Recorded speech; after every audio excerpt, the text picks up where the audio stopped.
Hi, I'm interior designer Tracy Metro, and welcome to the Dunn Edwards Paints How to Paint video series. Well, over the years, I've discovered plenty of beauty in and uses for things that others have actually kicked to the curb. And there is no easier and less expensive way to breathe new life into one of those street finds than to do a simple makeover with paint. So today, with just a few basic tools, I'm going to show you step by step how to paint an old piece of furniture and turn it into a jazzy new looking piece that will definitely get noticed in your house. Plus, I'll even throw in a few tips and tricks to make the job even easier. Now, before getting started, you need to prepare the area that you'll be painting. First, you want to protect the floor. Well, we're painting outside, but you still want to protect the ground, so you want to put down a drop cloth. To protect yourself, you might need to wear a face mask and some gloves. If you'll be painting indoors, open any windows and doors to allow plenty of ventilation into your work area. Now, even though we're going to be using a low VOC paint, it's still a pretty good idea to have some airflow. Next, place your wood furniture on the drop cloth. Whether you're painting one color or attempting a fancier paint job like we are here, good prep is always a good idea. And frankly, it really is the key to painting anything, especially furniture. So the very first step is to remove any hardware. This piece actually doesn't have any hardware, but you want to remove the hardware so that it's paint-free. And this will make it look much more professional. And number two, the entire piece will be adequately painted so that at some point, if you do decide to change out the hardware, you won't have a paint coverage issue. Now, since this piece actually doesn't have any hardware, we get to skip step number one and move on to step number two, which is thoroughly cleaning the piece with warm soapy water. Next, patch any chipped, holed, or pitted areas with wood filler. And what you need to do is apply most of the wood filler to the damaged part of the wood and not so much on the undamaged part. Of course, there will be some overlap onto the undamaged area, but don't even worry about it. You'll be able to sand that down later. This is so easy. All you do is take a putty knife and scrape away any excess wood filler. Then you just allow it to dry.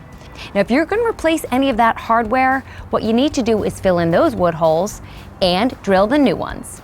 So now it's time to sand the furniture, and the goal here is to remove any varnish or lacquer that's on the wood surface, making it easier for the primer to adhere. So you need to start with 100 grit sandpaper to remove any gloss. Then finish with a 120 to 220 grit sandpaper to make the surface really smooth. FYI, the higher the grit number on the sandpaper, in this case 220, the softer the finish, while the lower the grit number, in this case 100, the rougher the surface. Now, a little word to the wise.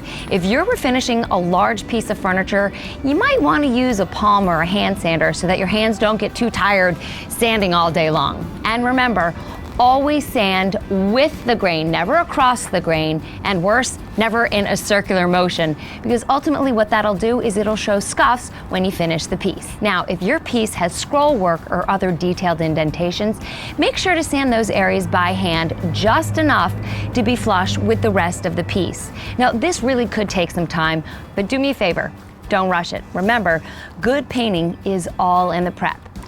Now, if your piece is a laminate, you want to use a really fine sandpaper and only move in one direction.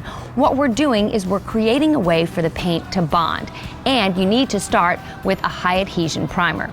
Last thing, after you're done sanding, always wipe down the piece with a damp rag to remove any of that excess dust and debris. Next, if you want your coat of paint to adhere evenly to the wood or to the laminate, and for the paint job to last a long time, and honestly, who doesn't want it to last a long time and to look good? Well, you need to use a really good quality primer before you paint. I'm using Dunn Edwards Ultra Grip Premium Multi-Purpose Primer. To apply an even coat of primer, all you need is a paintbrush and a mini roller. Gently brush along the corners, edges, and hard to reach areas, then use the mini roller to hit those wide open spaces like this. And be sure to use your paintbrush to feather out those rolled areas for a smooth, even finish. Once the primer has completely dried, you can finally begin the fun part, painting. Now, as we just did in the primer phase, first we're going to use a brush to cut into the areas that the roller won't reach, like the corners right here and the edges. What we're trying to achieve is a beautiful, smooth, even finish. Again, you want to remember to feather out these areas. Okay, now that we've cut in, it's time to go to the wide open areas, and this is where I'm going to use my mini roller. Again, just like we did in the primer phase. Once I'm done rolling on the paint here, I'll use my paintbrush to feather the areas to achieve that beautiful, smooth, even finish. This is gonna look so beautiful when it's done, and what I've chosen is Dunn Edwards boat anchor for the body of the piece. It's really modern. Now on the doors, because I'm using metallic paint, I'm doing the detail part first, as I want the most control over any streaks that tend to pop up when you're using metallic paint. Next, I'm gonna move on to our door color, which again is the boat anchor. Allow the coat of paint to dry and inspect the piece for any areas that you may have missed. Yeah, I missed some right there. The first coat of paint should be given at least 4 hours to dry before another coat of paint is applied.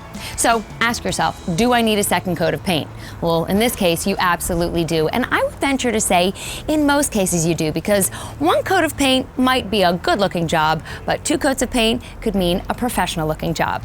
Then you want to give that second coat of paint a whole day to dry if you're doing one. Here's a Tracy's tip for you. For added protection from nicks and scratches, apply a clear acrylic polyurethane finish over your second coat of paint. Now, word to the wise, make sure that you let the clear finish completely dry before moving the piece, because if you don't, you'll wind up with fingerprints all over it. Boy, doesn't this piece look stunning? Well, if you have any questions or you just need a little bit of additional help, please visit your neighborhood Dunn Edwards Paint store. And for all of us here at Dunn Edwards Paints, I'm Tracy Metro. Thanks for watching and happy painting.